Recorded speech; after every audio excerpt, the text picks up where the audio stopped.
स्पर्धा परीक्षा मराठी. विद्यार्थी मित्रांनो, तुमचं आमच्या या चॅनलमध्ये स्वागत आहे. स्पर्धा परीक्षा मराठी. आज आपण समानार्थी शब्द शिकणार आहोत आणि त्याचा सविस्तर माहिती सुद्धा घेणार आहोत की जेणेकरून तुम्हाला समानार्थी शब्द हे लक्षात राहतील. हे समानार्थी शब्द तुम्हाला पोलीस भरती, सार्वजनिक आरोग्य विभाग, महाराष्ट्र वन विभाग, अंगणवाडी सेविका भरती आणि इतर अशाच अनेक भरतींसाठी उपयोगी पडणार आहेत. तर विद्यार्थी मित्रांनो, आज आपण समानार्थी शब्द शिकणार आहोत आणि फक्त शिकणारच नाही तर काही जे शब्द आहेत त्याचा अर्थ आणि त्याच्या समानार्थी शब्दांचा अर्थ सुद्धा आपण समजावून घेणार आहोत की जेणेकरून परीक्षेमध्ये आल्यानंतर तो प्रश्न आल्यानंतर आपल्याला खूप असं कन्फ्युजन झाल्यासारखं होतं की बाबा नक्की अर्थ काय असेल ह्याचा, मग हा शब्द आहे का नाही असं वाटतं. तर त्यासाठी आपण आधीपासूनच तयारी करणार आहोत की शब्द शिकताना आणि समानार्थी शब्द शिकताना त्याचा अर्थ सुद्धा आपण समजावून घेणार आहोत. चला तर मग आपण समानार्थी शब्दाला सुरुवात करूया. चंद्र. आता विद्यार्थी मित्रांनो, चंद्र या शब्दासाठी अनेक समानार्थी शब्द आपल्या मराठी भाषेमध्ये उपलब्ध आहेत. चंद्र म्हणजे आपल्याला खूप जवळच असणारा असं आहे की चंद्राचं मामा म्हणून पण उल्लेख केला जातो आणि तो लहान मुलांना खूपच जवळचा आहे चंदा मामा. तर आपण त्याचा असणारे समानार्थी शब्द बघूयात. इंदू. इंदू म्हणजे चंद्रासाठी वापरलेला तेजस्वी या अर्थाने वापरलेला शब्द आहे. इंदू म्हणजे तेजस्वी. दुसरा आहे रजनीनाथ. रजनीनाथ म्हणजे रात्रीचा स्वामी. रजनी म्हणजे रात्र आणि नाथ म्हणजे स्वामी किंवा मुख्य, म्हणून रजनीनाथ रात्रीचा स्वामी. सुधाकर. सुधा म्हणजे अमृत, अमृत देणारा असा म्हणजेच चंद्र, म्हणून सुधाकर. हिमांशू. हिम म्हणजे बर्फ, बर्फ असलेला, कारण चंद्राची उजेड हा शीतल असतो, चंद्राचा प्रकाश हा शीतल असतो म्हणजे थंड असतो, थोडक्यात बर्फासारखा असतो, म्हणून हिमांशू असं एक त्याला नाव आहे. सुधांशू. सुधा म्हणजे सुद्धा अमृतच, म्हणजेच सुधा अमृत असलेला असा सुधांशू. शशी. शशी म्हणजे ससा चिन्हांकित. बघा, बऱ्याच वेळेला आपण चंद्र जर पाहिला तर आपल्याला त्याच्यात ससा असल्यासारखा भास होतो, ससाचे कान उभे आहेत असं आपल्याला वाटतं. तर ज्याच्यामध्ये सशाचा भास होतो किंवा सशाचं चिन्ह आहे असं वाटतं, असं म्हणजे तो शशी. सोम. सोम म्हणजे तो चंद्राचा वार हा सोमवार आहे आणि त्या अर्थाने म्हणून आपण त्याला सोम असंही म्हणतो किंवा म्हणू शकतो. निशानाथ. निशा म्हणजे रात्र आणि रात्रीचा नाथ म्हणजे स्वामी, म्हणून निशानाथ. विधू. विधू म्हणजे रात्रीचा प्रकाश, की जो मंद प्रकाश असतो आणि तो रात्रीच्या वेळेलाच असतो, कारण दिवसा सूर्य असेल तर त्याचा प्रखर प्रकाश असतो आणि चंद्राचा प्रकाश हा शीतल असतो आणि म्हणूनच विधू म्हणजे रात्रीचा प्रकाश असाही त्याचा अर्थ होतो. शशांक. शशांकाचा सुद्धा अर्थ शशी म्हणजेच ससा, सशासारखा चित्र दिसतं म्हणून तो शशांक. अत्रीसूत म्हणजे अत्री हे एक ऋषी होते आणि अत्रीचा मुलगा म्हणून अत्रीसूत. आणि नक्षत्रपती म्हणजेच नक्षत्राचा स्वामी. पती म्हणजे स्वामी. जे आपली नक्षत्र आहेत त्याचा स्वामी जो आहे तो म्हणजे चंद्र, म्हणून नक्षत्रपती असाही त्याचा अर्थ होतो.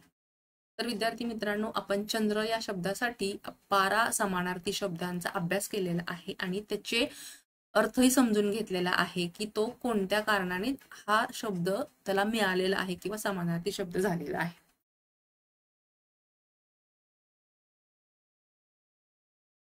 हात. आता हात हा शब्द म्हणजे मानवी शरीराचा एक भाग, ज्यामध्ये बोटे, तळहात किंवा काही प्राण्यांच्या मध्ये असा स्पंज सारखा भाग असतो, असं जे शरीराचा तो अवयव आहे म्हणून तो हात. तर आपण त्याचे समानार्थी शब्द बघूयात. कर. कर हा शब्द हात या अर्थाने वापरला जातो. कर म्हणजे हात. पाणी. पाणी आणि पाणी यामध्ये फरक आहे. पाणी म्हणजे हात, म्हणजेच हाताचा समानार्थी शब्द पाणी असा आहे. हस्त. हातालाच हस्त हा समानार्थी शब्द आहे. उपांग, उपअंग म्हणजे शरीराचा एक भाग असल्यामुळे त्याला उपांग असं म्हणतात. उपअंग. मुष्टी, आता जो हात आहे त्या हाताच्या जर आपण मूठ आवळली तर त्याची मूठ बनते. सगळी बोटे जर एकत्र घेतली तर त्याची मूठ बनते आणि त्याचा एक गुद्दा किंवा मूठ मारण्यासाठी किंवा मुक्का मारण्यासाठी त्याचा उपयोग होतो, म्हणून मुष्टी असाही त्याचा एक अर्थ आहे. हात म्हणजे मुष्टी. बाहू, बाहू म्हणजे शरीराचाच एक अवयव आहे आणि तो पूर्ण त्याच्याच पुढे आपला पूर्ण हात आणि पुढे पंजा तयार होतो, तो सर्व मिळून बाहू. वज्र, मूठ पकडली तर ती वज्रासारखीच असते, वज्रमुठ तयार होते म्हणून हाताला वज्र असं सुद्धा म्हटलं जातं.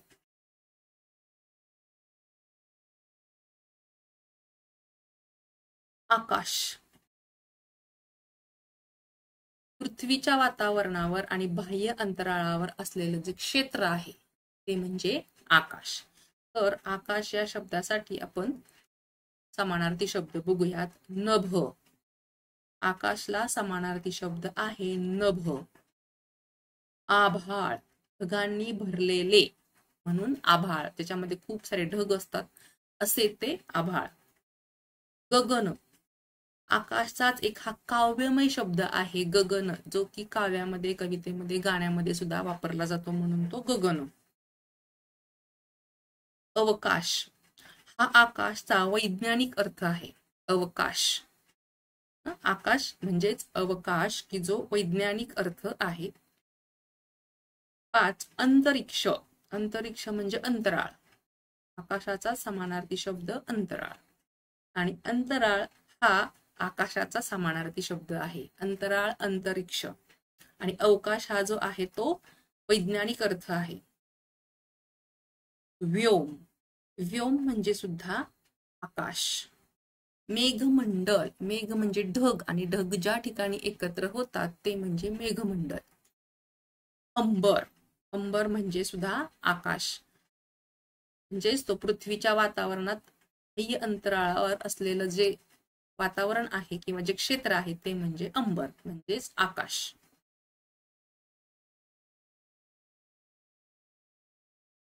पुढचा शब्द आहे कपाळ.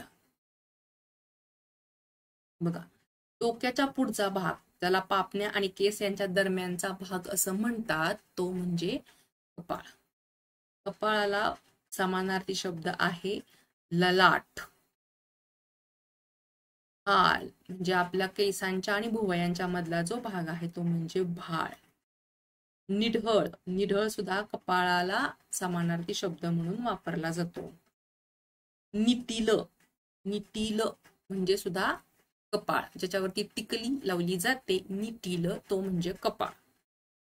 भूप्रदेश, आता केसांच्या आणि भुवयांच्या किंवा डोळ्यांच्या मधला जो भाग आहे तो बराच विस्तीर्ण असतो आणि त्यासाठी त्याला भूप्रदेश असं सुद्धा म्हणतात. मस्तक देश, मस्तक म्हणजे डोक्याचा एक भाग आहे तो, म्हणून त्याला मस्तक देश असंही म्हणतात. शिरोभाग, डोक्याचा जो मध्य भाग आहे कपाळ तो म्हणजे शिरोभाग. शिरोमंडळ, शिरोमंडळ म्हणजे केस आणि भुवयांच्या मध्ये जो भाग दिसतो तो म्हणजे शिरोमंडळ. आणि नेत्रमध्य, डोळ्यांच्या केसांच्या मधला जो भाग आहे तो म्हणजेच नेत्रमध्य म्हणजे कपाळ. आणि त्याला आपण डोक्याचा पुढचा भाग, पापण्या आणि केस यांच्या दरम्यानचा भाग म्हणून ओळखतो, तो म्हणजे कपाळ. आणि त्याचेही समानार्थी शब्द आहेत.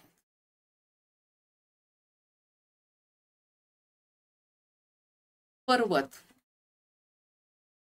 पृथ्वीच्या पृष्ठभागावर उंच आणि नैसर्गिकरित्या उभा राहिलेला भाग, जो साधारणपणे सपाट भूप्रदेशापेक्षा जास्त उंचीचा असतो, त्याला आपण पर्वत असे म्हणतो. तर पर्वताला समानार्थी शब्द आहे डोंगर. हा नेहमीचा आपल्या महिन्यातला किंवा माहितीतला शब्द आहे डोंगर. डोंगरावर जायचं आहे, डोंगरावर मंदिर आहे वगैरे असं आपण जे म्हणतो ते डोंगर हा आपला नेहमीचा प्रचलित शब्द आहे. गिरी, गिरी हा सुद्धा पर्वतासाठी वापरलेला शब्द आहे आणि हा शब्द संस्कृत भाषेतून आलेला आहे. तो पर्वताचा औपचारिक असा समानार्थी शब्द आहे. गिरी म्हणजे पर्वत, तो संस्कृत भाषेतून आलेला आहे. शैल, शैल म्हणजे सुद्धा पर्वत, की जो खडक किंवा पाषाण दगड या अर्थी वापरला जातो शैल. अचल, अचल म्हणजे न हलणारा, म्हणजे पर्वत हा हलत नाही, जागा सोडत नाही आणि तो भूप्रदेशापेक्षा उंच असतो, म्हणून तो अचल न हलणारा असा पर्वताला एक समानार्थी शब्द आहे. पाचवा आहे भूभाग, जो समुद्र सपाटीपासून किंवा पृष्ठापासून उंचावरती गेलेला असतो, उंच असा वाढलेला असतो, तो म्हणजे भूभाग, तो पर्वताला समानार्थी असा शब्द आहे. शिखर, शिखर म्हणजे पर्वताची सर्वात उंच किंवा टोकदार जागा, ती शिखर. शृंग, शृंग म्हणजे पर्वताची टोकदार किंवा काटकोनी जागा, पर्वतासाठी वापरलेला शब्द शृंग. उच्च भूभाग म्हणजे सर्वात उंच असलेला भाग, म्हणजे पर्वताचं वर्णन करत असताना उच्च भूभाग असं त्याचं आपण वर्णन करू शकतो, तो पर्वताला समानार्थी शब्द आहे. अद्री, अद्री म्हणजे सुद्धा पर्वताचाच एक समानार्थी शब्द आहे, की जिथे खूप जास्त उंचावरती असल्यामुळे तिथं असं बर्फाच्छादित झाल्यासारखं झालेलं असतं किंवा बर्फ पडत असतं आणि तो आर्द्रता जास्त असते, तो अद्री, म्हणून पर्वताला समानार्थी शब्द आहे अद्री. आता आपल्याकडे हिमालय हा जगातील सर्वात मोठा पर्वत किंवा डोंगर आहे, इथे हिमालयामध्ये बर्फच असतं, तर त्या अर्थाने अद्री हा शब्द सुद्धा आपण पर्वतासाठी वापरू शकतो. नदी, बघा, नदी म्हणजे भूप्रदेशावरून एका दिशेकडून दुसऱ्या दिशेकडे वाहत जाणारा नैसर्गिक रुंद थंड पाण्याचा प्रवाह म्हणजे नदी. एका बाजूकडून दुसऱ्या बाजूकडे वाहत जातो, तो थंड पाण्याचा प्रवाह म्हणजे नदी. आणि नदीसाठी असणारे समानार्थी शब्द आपण बघूयात. नद हा शब्द खूप प्राचीन असून प्रचंड नद्यांसाठी वापरला जातो, म्हणजे ज्या नद्या खूपच जास्त मोठ्या आहेत त्यासाठी वापरला जातो नद. प्रवाह हा नैसर्गिकरित्या वाहणाऱ्या पाण्यासाठी वापरला जातो, की ज्याला प्रवाह असा काढून दिलेला नसतो, आपोआपच तो वाहत आलेला असतो, डोंगरावरून खाली कोसळून तो भूपृष्ठावरून वाहत असतो, तो म्हणजे तो पाण्याचा जो मार्ग आहे तो म्हणजे प्रवाह. जलमार्ग, पाण्याने जो मार्ग बनलेला आहे, पाणी वाहत जाऊन जो मार्ग बनतो किंवा प्रवाह आहे त्याला जलमार्ग असं म्हणतात.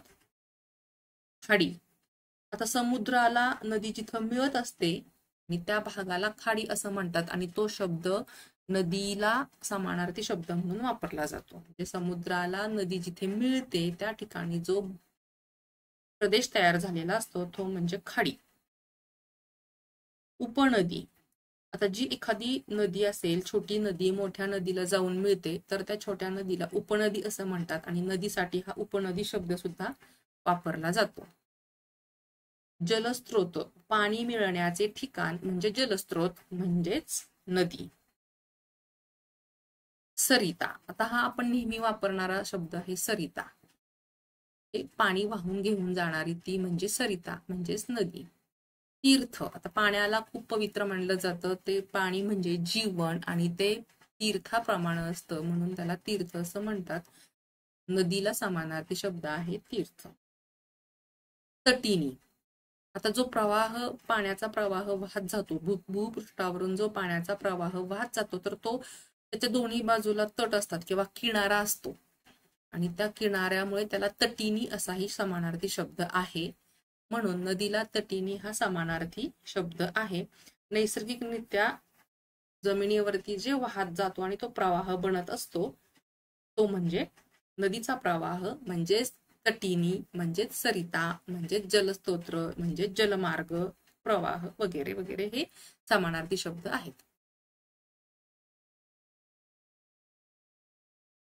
पाय, आता मानवी शरीराचा एक अवयव ज्याच्या मदतीने आपण चालतो ते म्हणजे आपले पाय, तर पायाला समानार्थी शब्द चरण. हा पायचा समानार्थी शब्द आहे चरण, जो पाय पंजा असतो, बोटे असतात ते सगळे मिळून म्हणजे चरण. पद आपला पायाचा जो चालण्याचा भाग आहे, तळवा आणि पूर्ण बोटे, घोटा वगैरे जो खालचा तळभाग असं सगळं मिळून जो आहे तो म्हणजे पद. पाऊल हा सुद्धा त्याच पद्धतीनं वापरलेला एक शब्द आहे की आपण ज्या पागावरती उभे राहतो, पायाच्या आपल्या तळ पायावरती उभं राहून जे चालतो आणि तो पूर्ण संपूर्ण भाग जे बोटे सहित आणि टाचे सहित येतो त्याला पाऊल असं म्हणतात.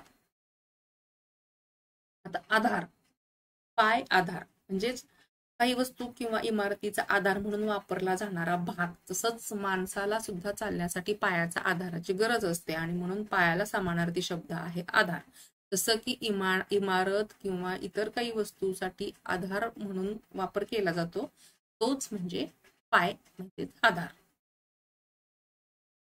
खूर, आता प्राण्यांच्या पायाला हा भाग असतो खूर, आणि त्याला समानार्थी शब्द, पायाला समानार्थी शब्द खूर हा आहे. पॅड, काही प्राण्यांच्या शरीराला म्हणजे पायाला असं मऊसूद असा एक भाग असतो, मऊ असणारा जो अवयव आहे, भाग आहे, त्याला पॅड असं म्हणतात. तो पायाला समानार्थी शब्द म्हणून वापरलेला असतो. पंजा, हाताचा किंवा तळाचा पायाचा पंजा. पंजा म्हणजे जो आपण ज्याच्यावरती उभे राहतो आणि बोट त्याला जोडलेली असतात तो म्हणजे पंजा. पदतल, जे पायाला समानार्थी शब्द आहे. पदतल म्हणजे पायाचा तळवा. पद म्हणजे पाय, तल म्हणजे तळवा. अधोभाग, जो भाग आहे पाय, की जो आपला चालण्यासाठीचा आधार आहे, त्याच्या मदतीनं मानवी शरीर आपण या एका ठिकाणाहून दुसऱ्या ठिकाणी घेऊन जाऊ शकतो असा जो अवयव आहे तो म्हणजे पाय, आणि त्यालाच अधोभाग असं म्हणतात. म्हणून पायाला समानार्थी शब्द आहे अधोभाग.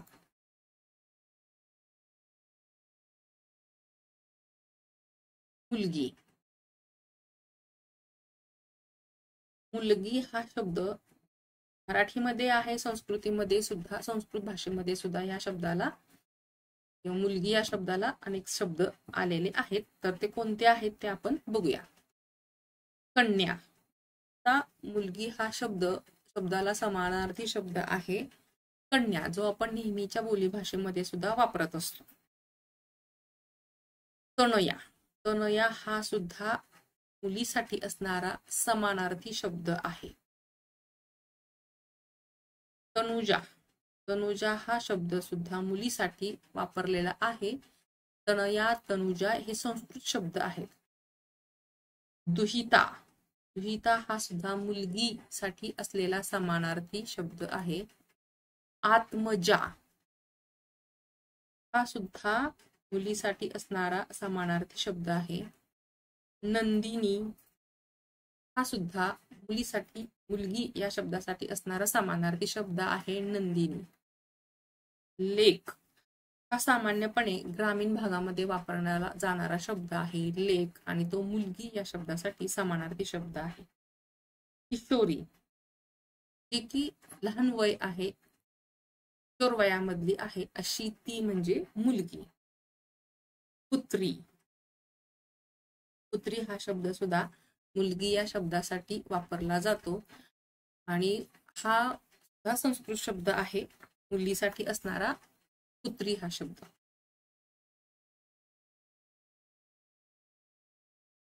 वीज,